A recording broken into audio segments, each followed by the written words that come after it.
ഓം നമ ശിവായ. ജ്യോതിഷ രത്നം ചാനലിലേക്ക് ഏവർക്കും സ്വാഗതം.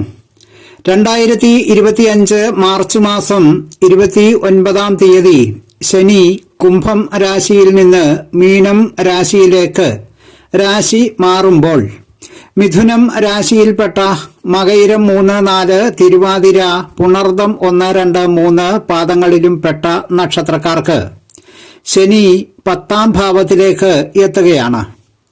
ഈ നക്ഷത്രക്കാർക്ക് ശനിയുടെ ഈ രാശിമാറ്റം എങ്ങനെ സ്വാധീനിക്കുന്നു എന്ന് നമുക്ക് പരിശോധിക്കാം.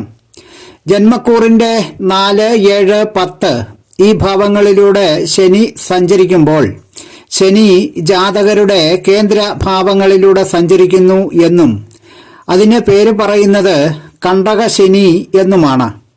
കണ്ടകൻ കൊണ്ടേ പോകൂ എന്ന് സാധാരണ പറഞ്ഞു കേൾക്കാറുണ്ടെങ്കിലും അങ്ങനെയല്ല സംഭവിച്ച് കാണുന്നത്. കൊല്ലാതെ കൊല്ലും എന്നതാണ് ഈ കാലത്തിന്റെ പ്രത്യേകത. അത്രയേറെ കഷ്ടാനുഭവങ്ങളിലൂടെ ഈ കാലത്ത് ജാതകർക്ക് കടന്നു പോകേണ്ടതായി വരും.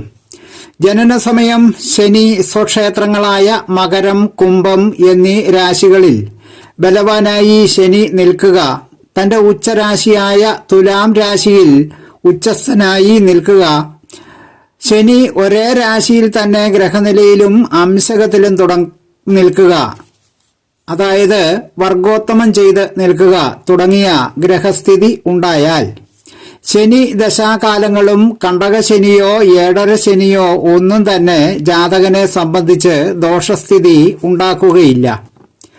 എന്നാൽ അങ്ങനെ അല്ലാതെ ശനി മറ്റ് രാശികളിൽ നിൽക്കുന്ന ജാതകർക്കാണ് ഏഴര ശനിയും കണ്ടകശനിയും ഒക്കെ ബാധകം ആകുന്നതും വളരെ വലിയ കഷ്ടതകൾ അനുഭവമാകുകയും ചെയ്യുന്നത്.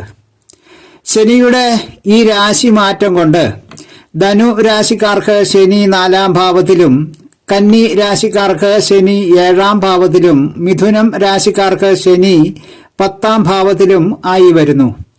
കഴിഞ്ഞ 2 വീഡിയോകളിലായി ധനു രാശി നക്ഷത്രക്കാരെയും കന്നി രാശി നക്ഷത്രക്കാരെയും ബാധിക്കുന്ന ശനിബാധയെ സംബന്ധിച്ച് പറഞ്ഞ വീഡിയോകൾ ചാനലിൽ ഉണ്ട്.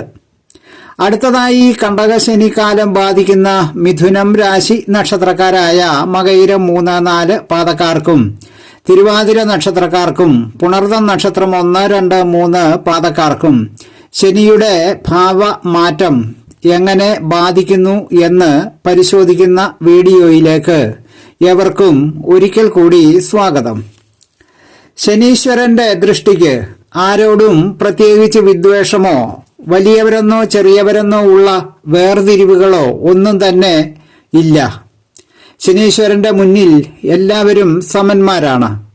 ജന്മക്കൂറിന്റെ 10ാം ഭാവരാശിയിൽ ശനി സഞ്ചരിക്കുമ്പോൾ പ്രധാനമായും അനുഭവമാകുന്നത് നിലവിൽ നമ്മൾ ചെയ്തുകൊണ്ടിരിക്കുന്ന തൊഴിലുകളുമായി ബന്ധപ്പെട്ട് വരുന്ന വിഷമതകളാണ് ഏറെ പ്രശ്നങ്ങൾ ഉണ്ടാക്കുന്നത്. ആരോ പിടിച്ചു കെട്ടിയതുപോലെ തൊഴിൽ സ്തംഭനങ്ങൾ ഉണ്ടാകുക, മാസ ശമ്പളക്കാരോ മറ്റോ ആണെങ്കിൽ ഏതെങ്കിലും തരത്തിലുള്ള പ്രശ്നങ്ങളിൽപ്പെട്ട് തൊഴിലിൽ നിന്ന് മാറ്റി നിർത്തപ്പെടുക, ഒരു സുപ്രഭാതത്തിൽ പെട്ടെന്ന് വരുമാന സ്രോതസ് അടഞ്ഞു പോകുക, താനും കുടുംബവും തന്നെ വലിയ സാമ്പത്തിക ബാധ്യതയിലേക്ക് കൂപ്പുകുത്തുക, ഗ്രഹനാഥന്റെയോ നാഥയുടെയോ വരുമാനത്തെ മാത്രം ആശ്രയിച്ച് മുന്നോട്ടു പോകുന്ന കുടുംബമാണെങ്കിൽ വിവരിക്കാനാവാത്ത വിഷമതകളിലേക്കും വലിയ പ്രതിസന്ധികളിലേക്കും വളരെ വലിയ കടബാധ്യതകളിലേക്കും ഒക്കെയായി നമ്മൾ ചെന്ന് വീഴുക. ഇങ്ങനെയുള്ള കാലഘട്ടങ്ങളിൽ മിക്കവാറും കുടുംബാംഗങ്ങളിൽ ആരെങ്കിലും ഒന്നുകിൽ രോഗാവസ്ഥയിലാകുകയോ അല്ലെങ്കിൽ അപകടങ്ങൾക്കും മറ്റും വിധേയമാകുകയോ ഒക്കെ ചെയ്യാറുണ്ട്. ഇങ്ങനെയൊക്കെയുള്ള സന്ദർഭങ്ങൾ നമുക്ക് നിത്യജീവിതത്തിൽ സുപരിചിതങ്ങളായ സംഭവങ്ങളാണല്ലോ.